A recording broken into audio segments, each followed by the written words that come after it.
welcome to Self-Care Tips. Once again, I am Irene Njoroge, and we're going to talk about the importance of being fresh, personal care, and grooming. These are things that cannot be overstated, because in order for you to feel confident all day long, in order for you to walk around feeling like you're at your best, you need to also have taken care of yourself. Generally, soap and water is all you need to keep yourself fresh. Warm water is ideal for bathing, but you can also use cold water because it gives you a fresh, perked up feeling. And immediately after, you follow up with moisturizer. It's very important to apply moisturizer onto wet skin because this helps to seal in the much needed moisture, and it helps it to stay all day long. There are several ways that you can control body odor, and this is something that really has to be addressed. One of the most obvious is, of course, to bath every single day. Another one is to avoid wearing stale clothes. When you wear stale clothes, the new sweat mingles with the old sweat, and this creates a musty odor that is difficult to control. Once you've bathed, there are things you can use to keep yourself going. Body washes are very helpful. Instead of using soap, once in a while you can introduce a body wash into your regime. Body wash should always be followed by the use of a body splash. This is a splash that is sprayed all over the body. It invigorates the whole body, keeping you fresh, keeping you feeling great at all times. We cannot leave out antiperspirants, or as popularly known, roll-ons. These are useful for using on the armpits, and they help in controlling sweat. On other days, you can just get away with nice perfume or, of course, good old body splash. By all means, indulge in some of these things. These are the little luxuries that make life very interesting and make it more enjoyable. This has been Self-Care Tips on how to keep yourself fresh all day long and how to be confident. I am Irene Njoroge.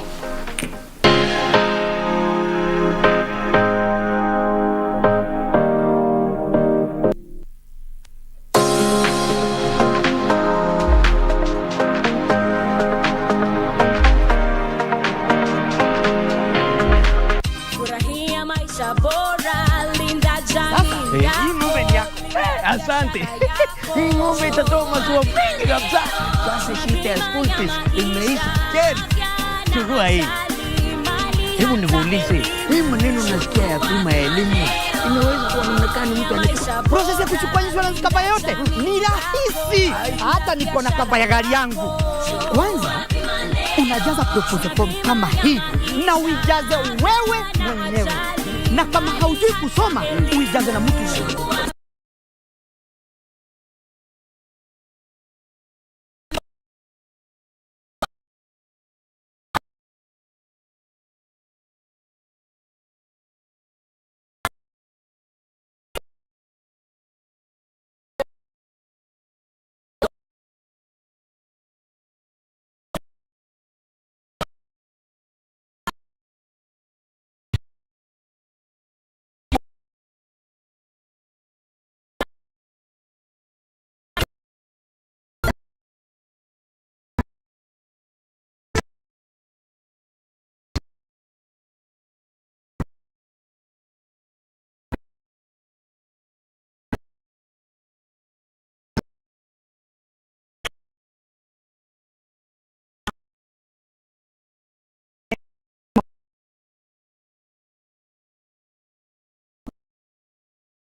'Tis a season of promises. Still in politics, Deputy President William Ruto has promised a new dawn for Kenya should he win the August elections. Speaking in a series of rallies in Makueni, the DP exuded confidence he will be elected president in August. Ruto said the Kenya Kwanza team is focused on improving the country's economy once they form the next government.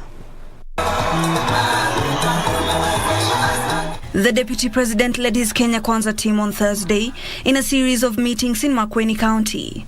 Ruto wooed locals to support his bid, saying he had a solid agenda for Kenya. The DP and the team promised to take Kenya through a path of economic reawakening, terming the bottom-up approach as the way to go. They will not distract us. They will not engage us in sideshows. The contest this year is about the economy and how the economy needs to be changed, not to be held hostage. Yule ambaye yuko na silver bullet ni wewe na mimi. Kwa kura yetu tarehe 9 mwezi wa 8 tutoe silver bullet, tuingize William Samoei Ruto na serikali ya Kenya Kwanza.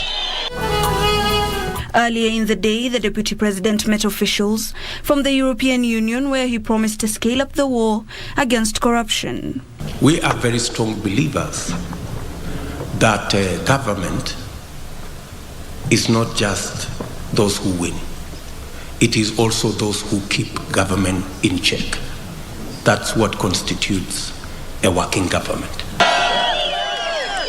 Ruto has in the meantime pulled out of a planned presidential debate, citing what he termed as media bias in the coverage of political events. I want to tell the people of Kenya to treat with contempt the propaganda being propagated by some of our staff, that there is any intelligence report that says our competitors are ahead of us. In fact, the intelligence report that our NSIS have released is that Kenya Kwanza is ahead by 8 percentage points against our competitors. Basi. Independent Electoral and Boundaries Commission IEBC Chair Wafula Chebukati has assured Kenyans that the August 9th general election will be free, fair and credible. Chebukati was speaking at Bomas of Kenya during the registration of presidential aspirants. He affirmed that no data has been lost from IEBC servers, calling on Kenyans to ignore any speculations of transfer of voters. The Independent Electoral and Boundaries Commission has called for calm, affirming its commitment to uphold the integrity of the August 9th general election. IEBC Chairperson Wafula Chebukati says the process has begun with the ongoing verification of the voter register. Chebukati says the register will be available on or before 9th June. 7 days before election, every polling station shall have a printout of the register for that polling station. So with all these processes, it's a transparent process. Anybody will be able to check where they are voting. And let's stop this speculation about the register. The presidential registration process Thursday entered its third day at the Bomas of Kenya. Gibson Garuya Nganga was disqualified after only presenting signatures from 2 counties out of the required 24. The certificate, I was among the first people who turned their fully certified or rather signed document or list from 24 counties. Others who were disqualified included Dorothy Kemundo and James Kamau, with insufficient signatures. We have a register which we build on the register for 2017 elections, 19.6. We did ECVR 1 and 2, and we have a register of 22.5 million plus, which is undergoing audit. And the audit report will be made public on or before the register is gazetted on the 9th of June this month. Meanwhile, Roots Party aspirant George Wajakoya has been cleared by IEBC to seek the presidency. Wajakoya now joins Walter Mongare in the list of cleared aspirants. And we are going to follow the law. We are going to abide by the law. We shall be asking our followers not to hurl abuses at other campaign presidential candidates. And the rest will be told. And with these few words, I will again want to say thank you very much. No, presidency is not just about legislation and regulations. We are supposed to change the mindset of our people, attitude of our people. And that is why we are here today, having received this certificate and encouraging the Kenyans out there who are unemployed, who live below the poverty line, that this certificate is yours and we are reflecting the challenges we are facing. The exercise is set to continue on Friday with 3 more aspirants, David Mwaure Wahiga, Jeremiah Nyaga and Jane Munyeki, set to appear before the commission.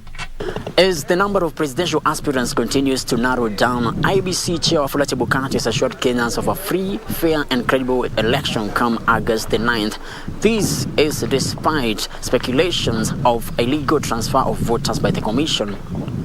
Reporting for Prime Edition from the Bomas of Kenya in Nairobi, my name is Frederick Mwoki.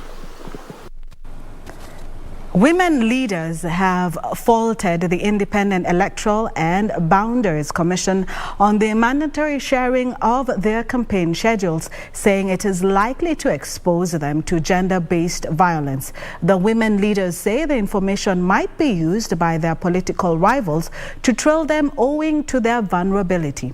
The women have at the same time called on the electoral to vote in women, saying they are better managers.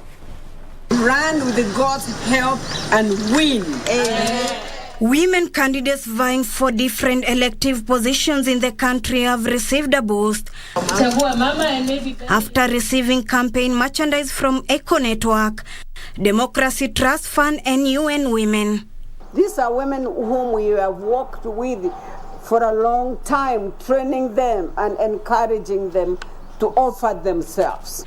Speaking after receiving the goodies, the women decried of a rough reception, while on their campaign trail citing gender-based violence as a key impediment. We've seen women whose videos are circulating on their sexuality, but we have not seen men's video circulating on sexuality.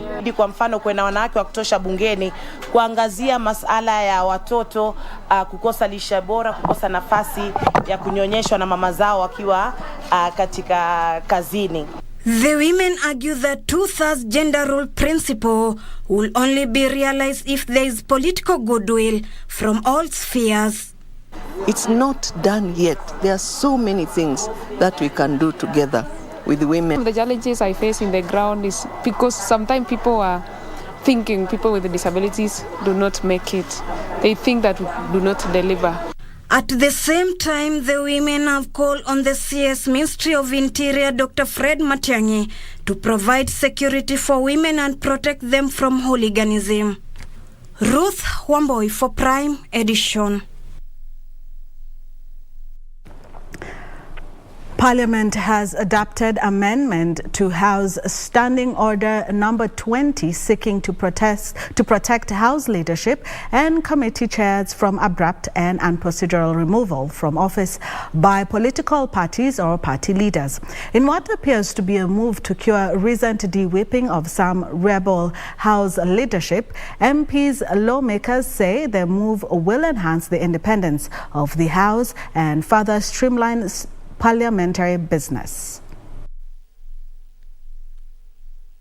In a legislative rebuttal of tendencies by political party and party leaders to kick out those deemed to be rebel lawmakers from the parliamentary leadership positions, MPs have adopted a new proposal in the House Standing Orders. As many as one opinion say aye, as many as contrary opinion say nay. I'm talking as a victim. Up to today, there are certain signatures I'm yet to see.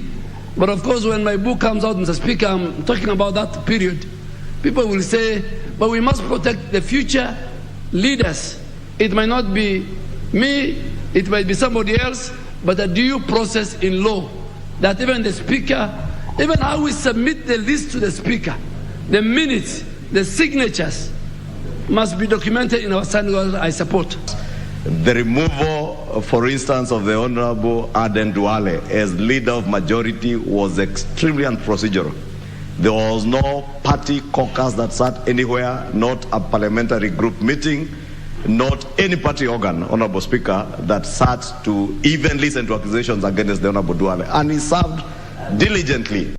The proposal provides for the right of reply before those alleged to go against the party stand are kicked out of House leadership positions.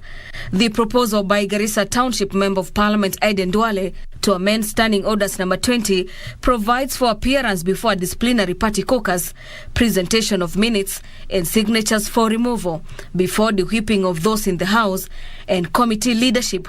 The lawmakers claim the move will streamline parliamentary operations and disabuse the notion that Parliament is an extension of the executive. Mr. Speaker, this does not just streamline the workings of this House, but it also enhances our democracy.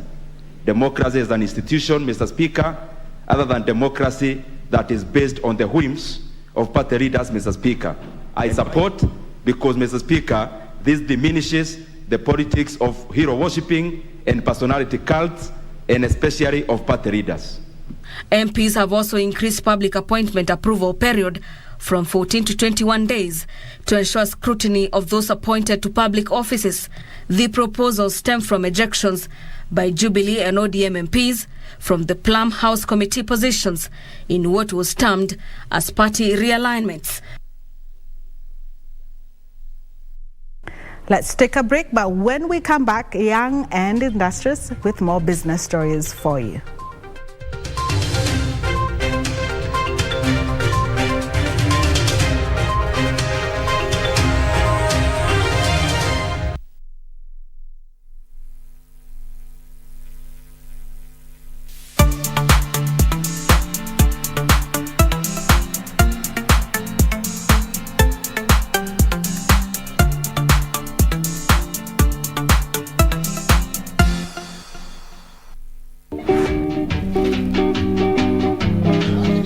Gari ni yangu.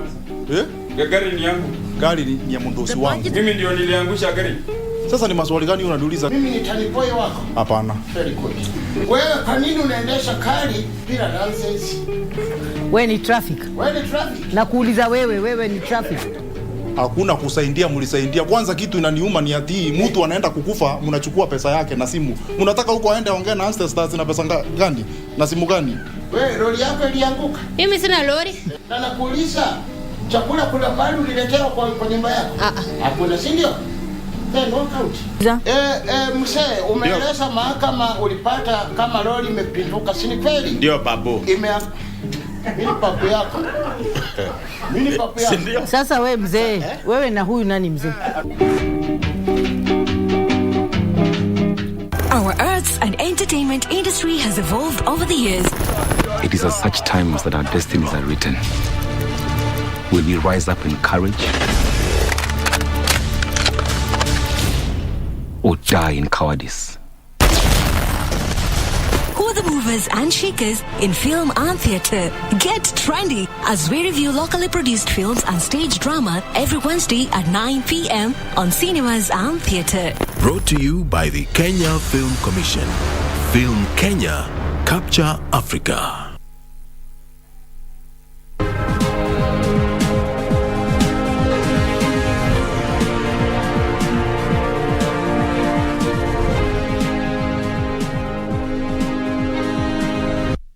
Welcome back. It's now time for business. The government should step up public engagements in every stage of the budget-making process to make it more inclusive and improve transparency. To improve budget transparency, the Institute of Public Finance Chief Executive Officer James Muraguri says Kenya should publish media budget reviews online and detailed information about their actual outcomes for expenditures. The budget-making process in Kenya commences in August every year. By this time, the National Treasury Cabinet Secretary is required to issue to all national government entities a circular setting out guidelines for the budget process that includes key dates, public participation procedures, projections of revenues and expenditures. Of published documents increases trust in the process and expenditure of public funds. But in 2017, we had scored 46. So we've remained the same position, and this indicates that we did not provide, as a country, we did not provide adequate information to support informed public debate. According to the 2021 Open Budget Survey, even though Kenya has slightly improved public participation and oversight in the budget-making process, broader accountability system and public engagement remains as the weakest link. It is not that there are no spaces, sometimes even legally, for public participation. Is that these spaces are not actualized, is that these spaces are not open to the widest public. In other words, they may be there, but they are closed. They are only known by a very few. In Kenya, for instance, this happens only at the national level. While calling for more innovative approaches to encourage citizens' feedback and public participation, the Institute of Public Finance CEO James Muragori said Kenya is still grappling with its own unaccounted budgetary measures and policies made during the COVID-19 period. The initiative led by the National Treasury scored 0. They did not give us any opportunity to discuss the budget as it was being implemented. Open budgets is still not only a winning proposition, but the way to go. And what is clear is that even during the pandemic, the countries where people are able to engage and have more meaningful conversations around their budgets are those that were already open. They said fiscal accountability should be prioritized. Caroline Jinga for Prime Edition. After financial constraints derailed Eric Kariuki from college in 2013, where he was studying a course in accountancy, the then 23-year-old took up a menial job at a fabrics business in Gikomba Market. 2 years later, Kariuki borrowed 70,000 shillings from a sacco as seed capital for a furniture business. Yusuf Farah visited Kariuki's Fairview Furnitures in Nairobi, Ngara area and filed the following report on Kariuki's 10-year entrepreneurial journey.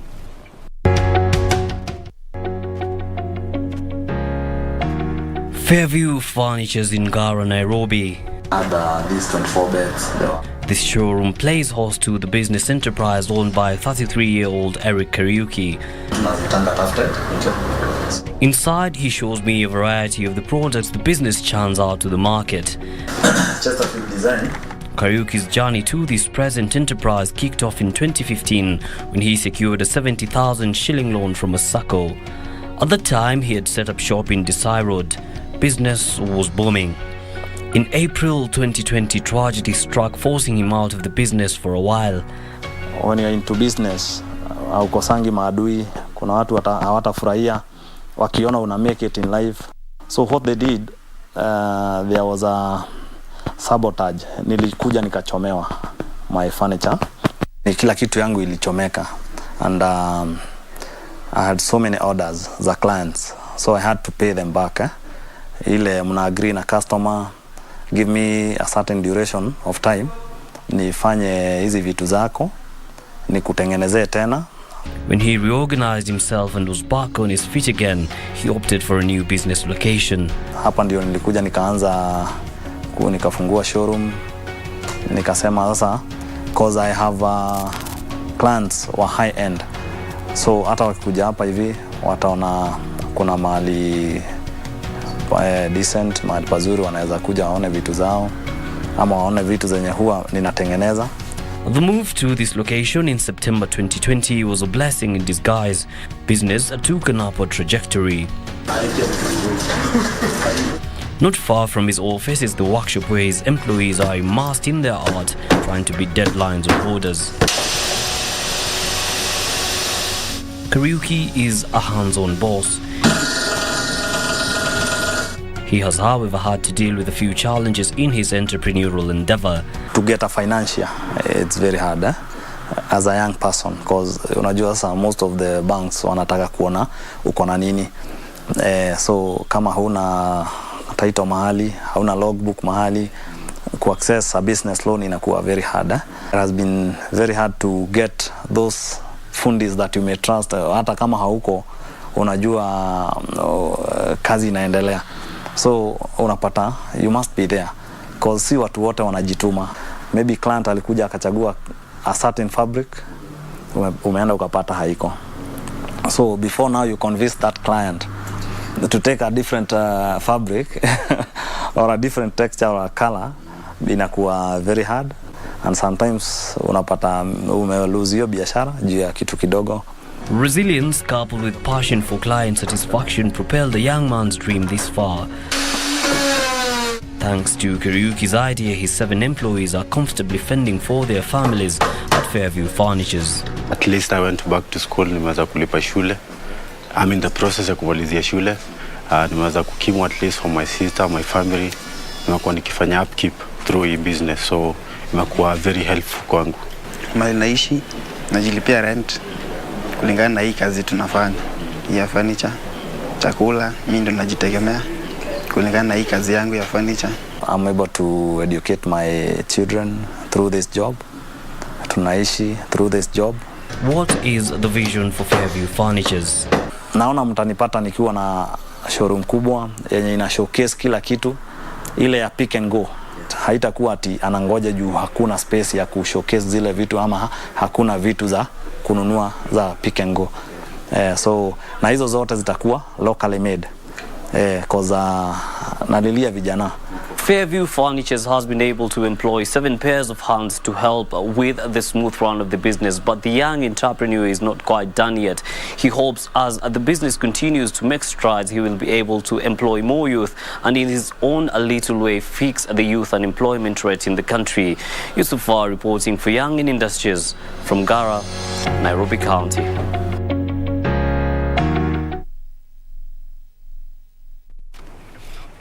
What an inspiring story, a classic example of when life gives you lemons, make lemonade. Now, Kenya's housing crisis is getting worse due to the low investment, especially among the low-income earners.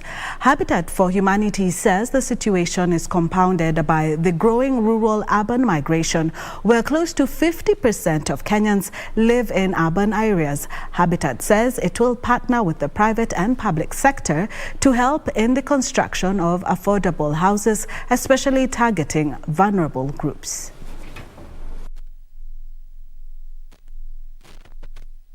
Despite the government's effort to construct thousands of affordable houses in various parts of the country, the housing crisis remains a major challenge for most Kenyans. Housing demand in the country stands at close to 500,000 units every year, but the market only supplies less than 10% of the annual needs. In 2018, the government launched the Big Four agenda, targeting the construction of 500,000 units every year. However, 5 years later, the program has managed to deliver less than 50,000 units. Habitat for Humanity has partnered with Kenya Commercial Bank Foundation to help in the construction of affordable houses targeting the vulnerable groups in the country. Through the partnership, KCB Foundation will also help 350 youths to acquire technical skills and later link them to the job market. So the 350 youth that we have identified under this program will work together with the Habitat for Humanity Kenya to identify. As I said, unemployment for the youth is quite high, so we try to make sure that the requirements are almost, anybody, as long as you are youth. So you have to be between the age of 18 to 35. The foundation has partnered with various vocational training institutes to help young people acquire technical skills. And from there, we work with local TVETs, which we have already onboarded, and we will put them in class. We'll take care of scholarship. On top of that, they will get industrial attachment into the various schemes that they get into. Habitat for Humanity Kenya Chair Frankie Reri has said the construction of 100 houses targeting the vulnerable will be executed in a period of 5 years. Within this MOU partnership, there's at least 20 houses a year for the next 5 years.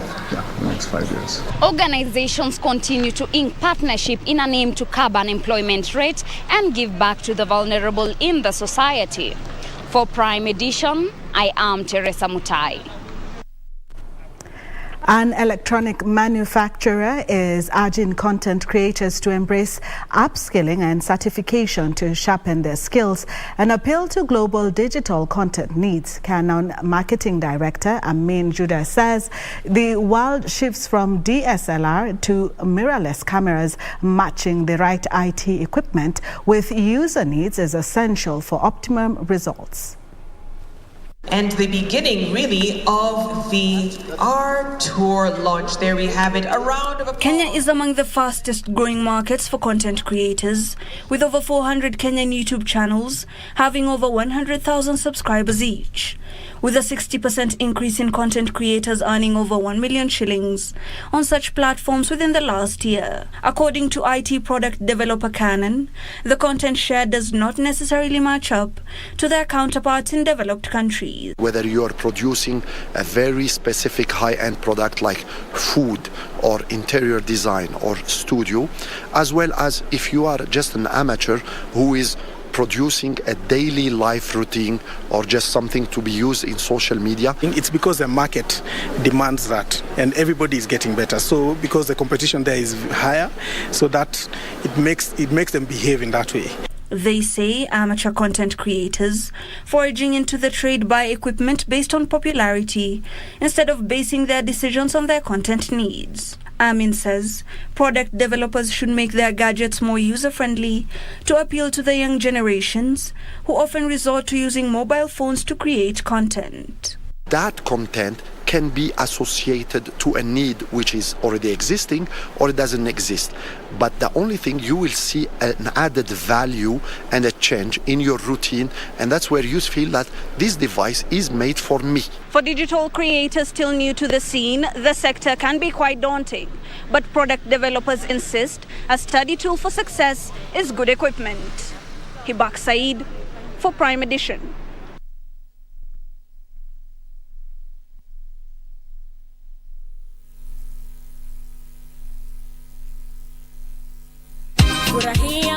Boresha maisha na bima.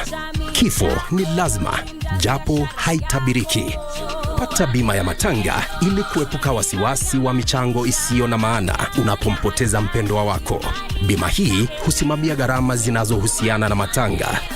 Pata bima ili kuhakikisha yote yatakuwa sawa.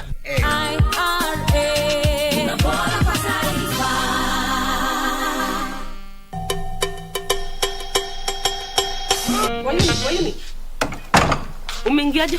Nimefanya hivi. Ndio sababu kila mtu vile anataka, si ndio? Nikuweke hapa ama pale hivi mkono na mbe wako yote. Coffee iko ready na sija-invitiwa. Actually, I'm not in the mood for breakfast.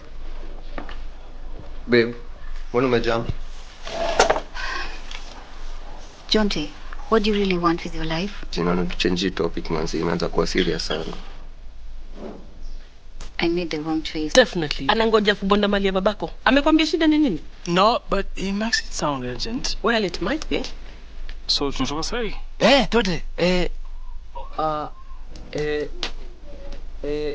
Lakini Glenn, washa tu tukoje tu kidogo. You don't mix your personal issues with work. I thought your father taught you better. Did he?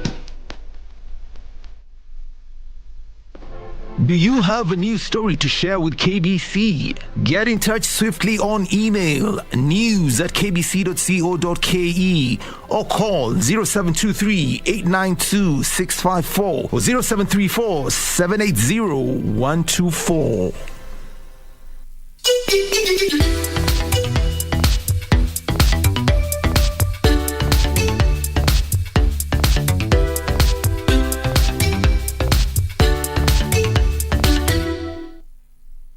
Kupata lazima nishike kama sikiza tune yako. Bonyeza *811 *962#. Lazima nishike mapema. Nisiposhika hii simu mapema utakasirika.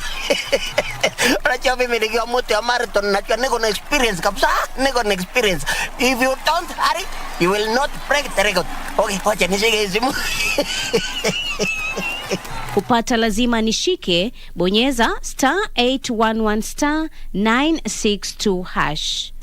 *811 *962#. Top sports attractions on KBC Channel 1. In July, Kenya Morans face off against the DRC, Egypt and Senegal in the FIBA Basketball World Cup African qualifiers in Alexandria, Egypt from 1st to 3rd of July 2022. Also in July, Kenya plays South Africa in Rugby League test matches in Nairobi with the return fixtures set for October.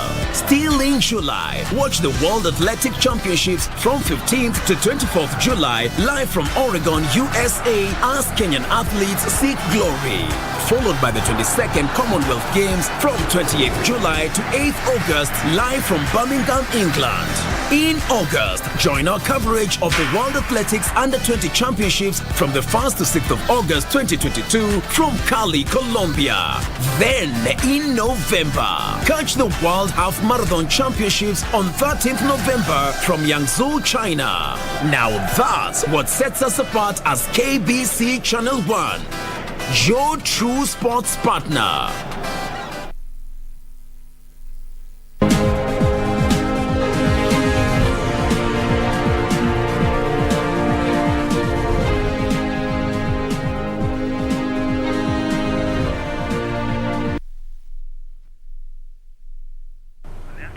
Welcome back. Now, the 9,400-acre Elngwesi Conservancy in Laikipia is among the few rhino sanctuaries in Kenya owned by the community. Tonight on Magical Scenes, Irene Muchuma Odim highlights attractions in Ngwesi.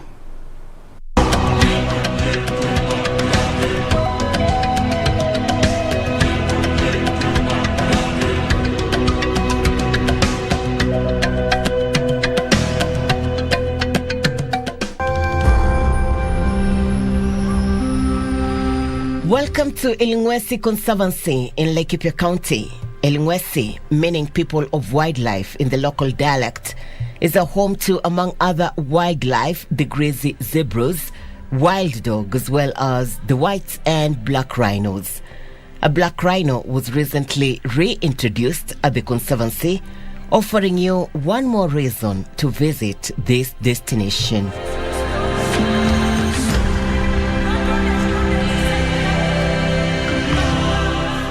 Elngwesi is among the few rhino sanctuaries in the country owned by the community. The Laik Paik Maasai community owns this Elngwesi Conservancy. Growing up in this land, this particular area, which is the lower land of the Conservancy, used to be a battle zone. Whoever who came here, you had to be ready. But now, because we've got the security personnel who are trained and by the government, anyone in the community can sleep peacefully without worrying about insecurity. Repeat visitors to Elngwesi are said to prefer to spot the black rhino during their game drive at the Conservancy, owing to its beauty. The black rhino is unique and scarce, and one would be privileged to spot one. And for us, what that means, it means a lot. Because it means improved security, it means more tourism will come in, which means more revenue will come in. And Elngwesi has just recently, started that journey of bringing the rhinos back. And as soon as we decided to do that, we've seen investors and different kind of clients coming in.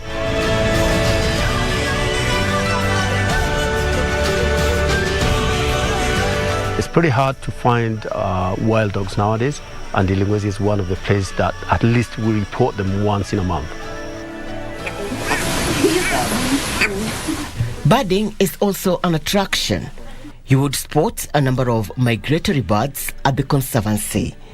The community has put up stay-in facilities to make your visit worth your time. The structures are constructed from local materials, and its open-air design allows panoramic views. Irene Mchuma Odim, Magical Scenes in the county of Laikipia.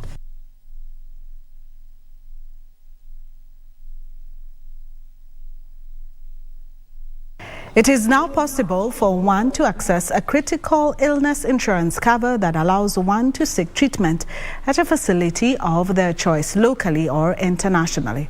Pauli Bank Managing Director Apollo Njoroge says the new cover will target, among other, finance treatment for cancer, open heart surgery, multiple sclerosis, motor neurostroke, and dementia. Details of this and other stories from the corporate scene. Illness insurance is one kind of health insurance that is gradually gaining traction locally, owing to its flexibility in reducing the financial burden of patients with high medical costs, whether in short term or a longer length of time. The cover allows one to seek treatment at a facility of choice locally or internationally. All ailments, you're talking about diseases like these are like heart diseases, you're talking about cancer, you're talking about Alzheimer's disease, you're talking about these very unique ailments that actually are very common in our society. And we have to begin to ask ourselves, in the event that this happens, we don't want our customers and we don't want you to be in a situation where you're not able to afford the medical care.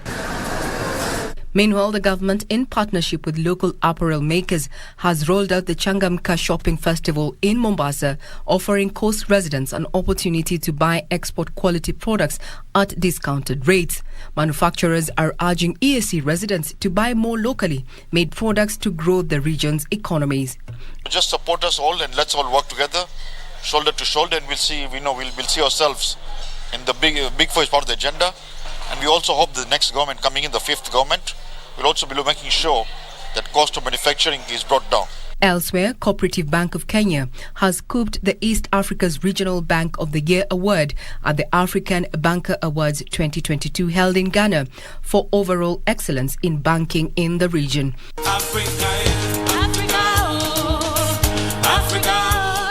The 16th edition of the African Banker Awards Gala ceremony was held under the high patronage of the African Development Bank.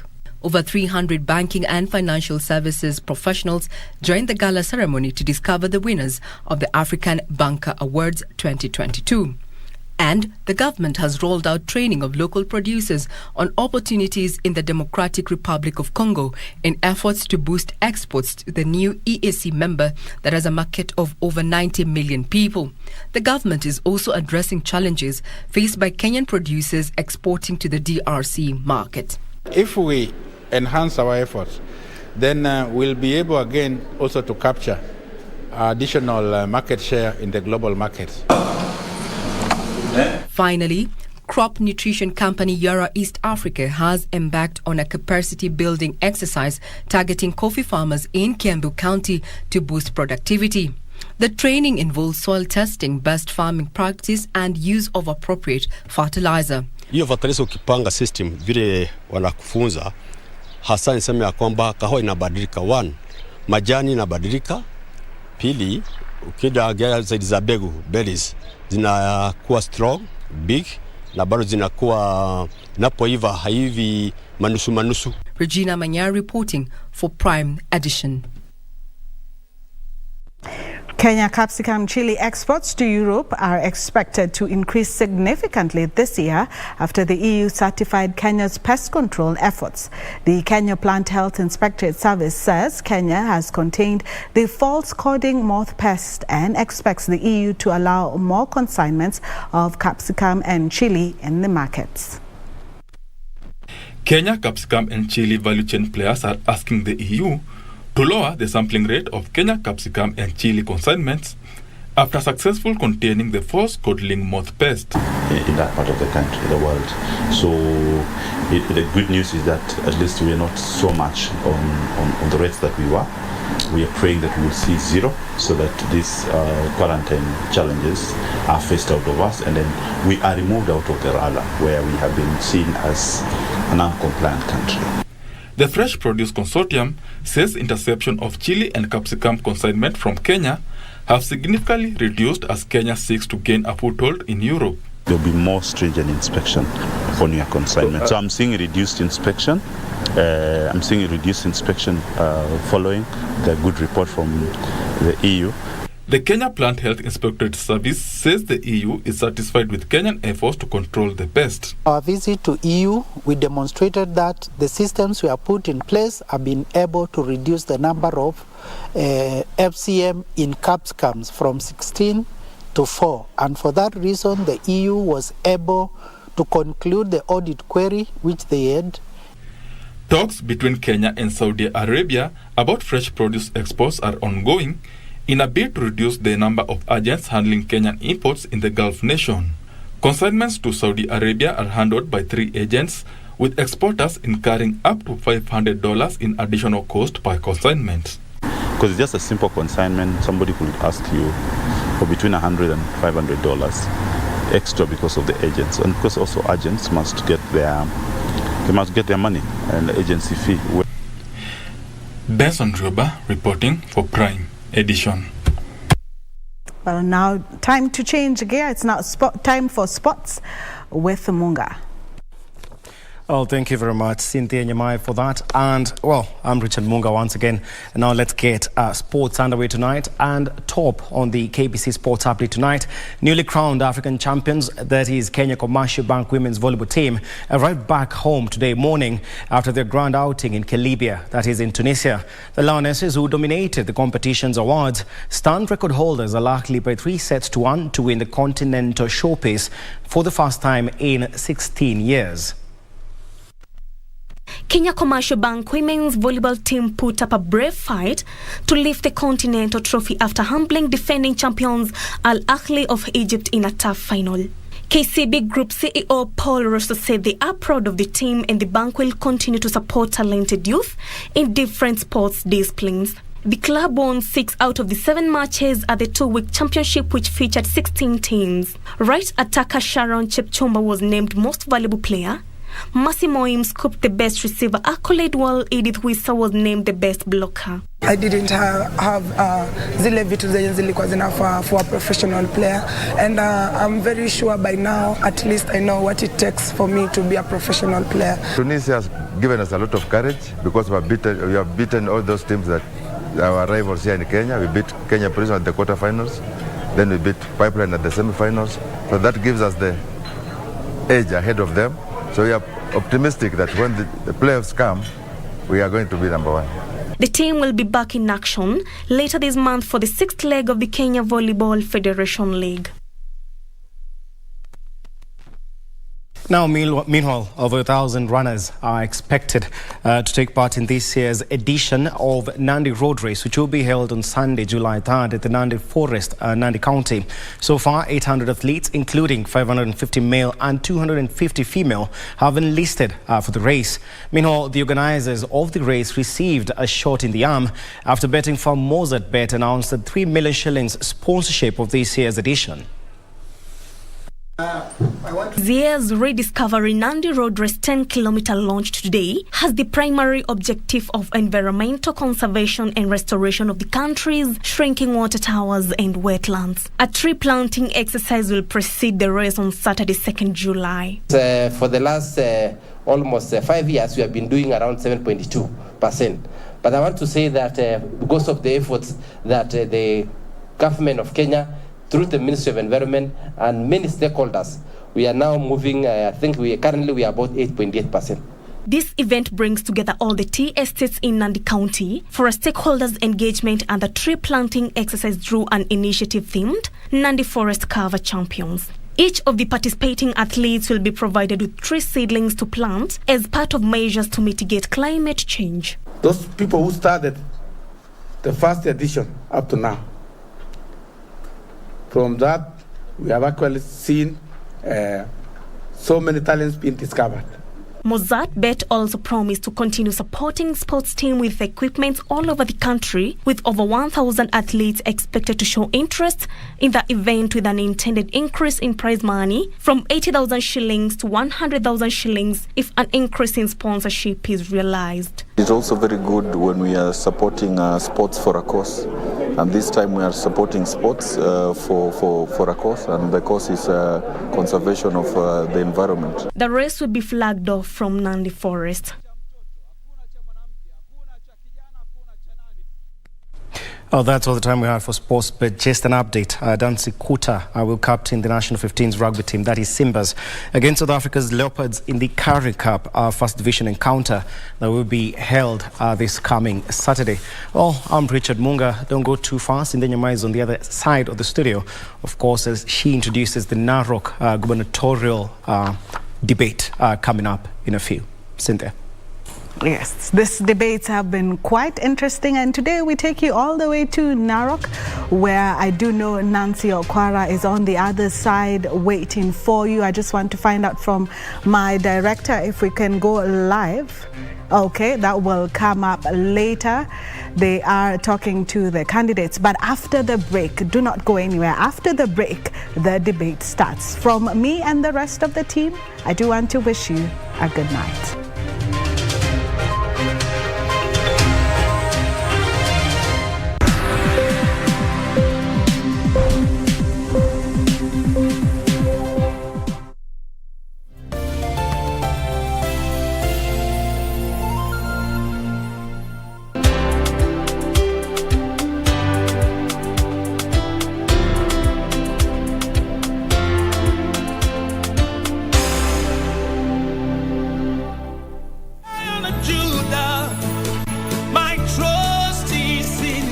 Jumapili hii kwenye runinga ya KBC, ungana naye Askofu Michael Wanderi wa kanisa la Christian Foundation Fellowship Kiambu kuanzia saa 1 hadi saa 2 asubuhi. Ningetaka nikwambie, our Jehovah God, because the Bible says he is the same yesterday, today and forevermore. He is able to take you to a place of abundance. He is able to take you to Rehoboth in the name of Jesus Christ. Kipindi ni neno la neema, ukiletewa naye Askofu Michael Wanderi wa kanisa la Christian Foundation Fellowship Kiambu.